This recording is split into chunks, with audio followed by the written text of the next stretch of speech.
Is it too late to start a gaming channel? The short answer is no. This same question was asked in 2017, 2018, 2019, and people are still gonna ask this for years to come. If anything, now's a better time more than ever. So in this video, I'm gonna show you all the things that I would do if I was starting a brand new gaming channel today.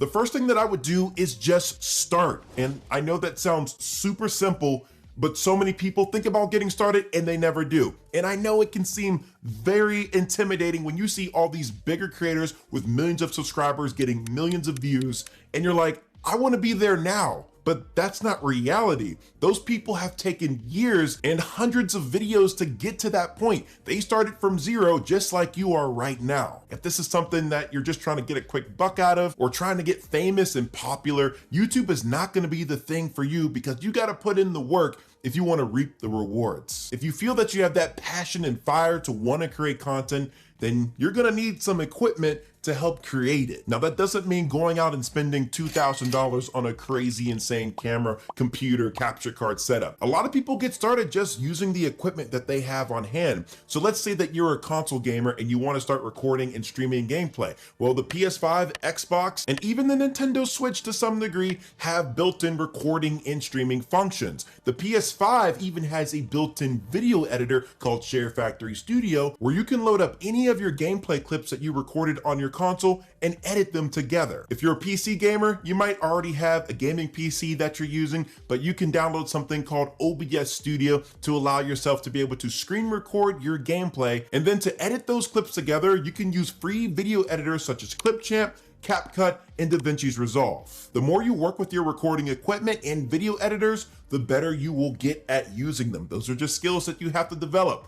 Another skill that you're gonna need is being a good researcher. This is the part of the process where you need to determine what type of gaming content do you want to make. Now, that doesn't mean niching all the way down to one game and only playing that game for the entirety of your YouTube career. That would probably get a little boring. Instead, I would look at developing your channel focus around certain gaming categories. So like shooting games, role-playing games, maybe Nintendo games, PlayStation games, Xbox games. Figure out the type of gaming content that you enjoy making, but that you can also build an audience around. I've seen it way too many times where people are doing too many different types of things on their channel, whether that's reaction to vlogs, to some gaming stuff. It's just a mess.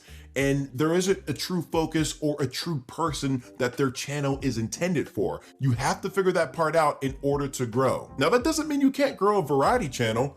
More on that in just a minute, but most often than not, focus and grow now and you can pivot later. Continuing in the area of research, now that you've figured out what your channel is going to be all about, it's time to start drafting content to fit what you're trying to build. You can start off by writing out 20 video ideas, and there's a good chance that 2 or 3 of them are going to do really well for your channel. If you're having trouble thinking of ideas, you can go in on YouTube and use the search navigation bar to your advantage. So look up some of the topics that you're interested in doing, and you can have YouTube complete the search result for you, showing you the top things that people are searching within that particular gaming topic. I highly recommend picking up vidIQ. I do have an affiliate link in the description below, but they are an excellent source to help you craft your video ideas and even do search engine optimization so that you can either look up or even plug in your own ideas within this tool to see which video topics would be the best within your gaming niche. This is not even a sponsored video for vidIQ. I just really appreciate their tool and what they have to offer, really just being the best tool for helping creators find out what people want to watch on YouTube. Depending on the type of videos that you do, it's important to stay up to date with what's happening in your game. So that means following Twitter accounts or joining a Discord server. That way you get the information as soon as it's released so that you can make content around it. Your content will always come out better and more engaging if you write out what you're going to be talking about on your video. Now, don't use up all of your energy just focusing on planning the whole time. Make sure that you get to filming all of the videos. Film as many as you can. See if you can set a goal for posting 1 to 2 times a week. And then after a year or two, see if you can get up to 50 to 100 videos. The more you post early on, the better. With that level of consistency, you can just focus on the content creation process. You don't have to get too hung up in the numbers game of trying to reach the monetization status, which just recently was lowered so that you only have to achieve 500 subscribers and 3,000 watch hours to unlock things like super chats, memberships, and merch for your channel. But my number one recommendation for those creators trying to achieve those goals faster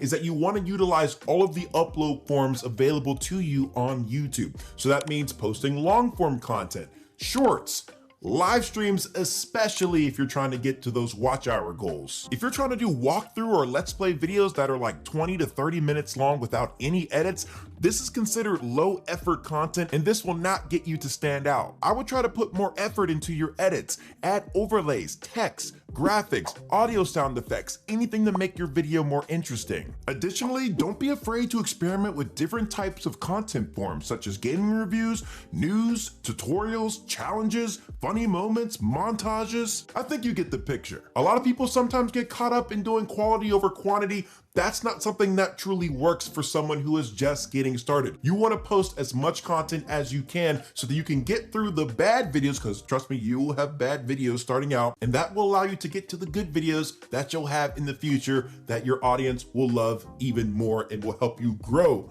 even faster. Once after you've gotten several video uploads up, this is a good time to start looking at your data. I know, not fun, but it's important to do. You need to see what videos are doing well and which ones could be better. So once you have about 10 to 20 videos uploaded, go to your YouTube analytics, select the drop down on the far right hand side of the page and choose a time period. I'm gonna go with 90 days. From here, you can then scroll down to the bottom and select where it says see more. This will pop up a page of data where you can review the average watch time of your top performing videos. Check out the content where you see a higher average view than what your channel typically gets. That's the blueprint to see what type of content you should continue doing. If you're someone looking at your data and you're telling yourself, man, all of these numbers look absolutely awful, then I highly recommend searching up the type of content that you create. Then you'll be able to see the overall packaging of the gaming videos that are within the space that you're trying to compete in. Look at their thumbnails, look at their titles, how long are their videos? This in a lot of ways ties back to the earlier topic of research. You have to understand what your audience wants to watch and how they want to watch it. Without knowing that, your videos are going to be dead in the water before you even upload them. You might tell yourself today that I can't edit a video that good, or I can't make a thumbnail that looks that nice.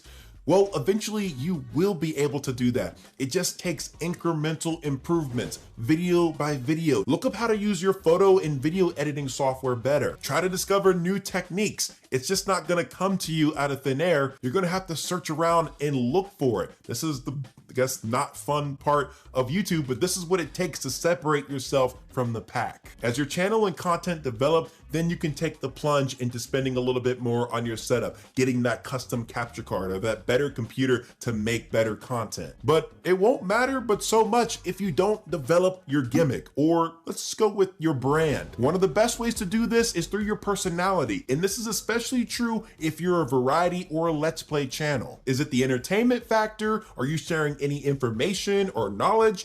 Is it the editing style of the videos? Are you just super cracked and skilled at a game? Let's take Markiplier and PewDiePie, for example. Markiplier, people don't watch him necessarily for the games he's playing, unless it's Five Nights at Freddy or something. But most of the time, people aren't watching for the game. They're watching for him because of his over-the-top reactions. They're just insane and so funny to watch. PewDiePie, on the other hand, people aren't watching him for his games either, but they're watching him because of his controversial or edgy types of reactions when he talks in his videos. I've seen some people's gaming videos where they don't show much emotion, if at all. And that, along with low effort editing, just makes for a boring viewer experience. With the right content strategy and brand, you can set yourself up for immediate success on YouTube. A good example is from the channel Thinking at Max Volume. He posted a Zelda video and it blew up, and he was able to get thousands of subscribers just off of that first video alone. Brand new channel, sharing some valuable information, was able to set himself up right off the bat. So to recap, if I were starting a brand new gaming channel today, I would first just start by getting the right hardware and software to aid in my content creation process.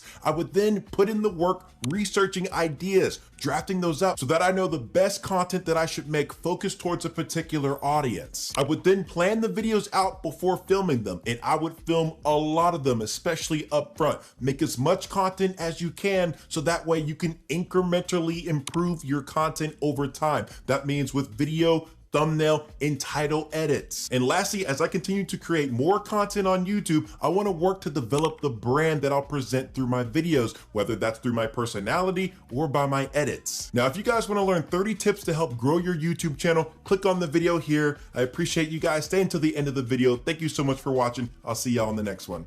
Peace.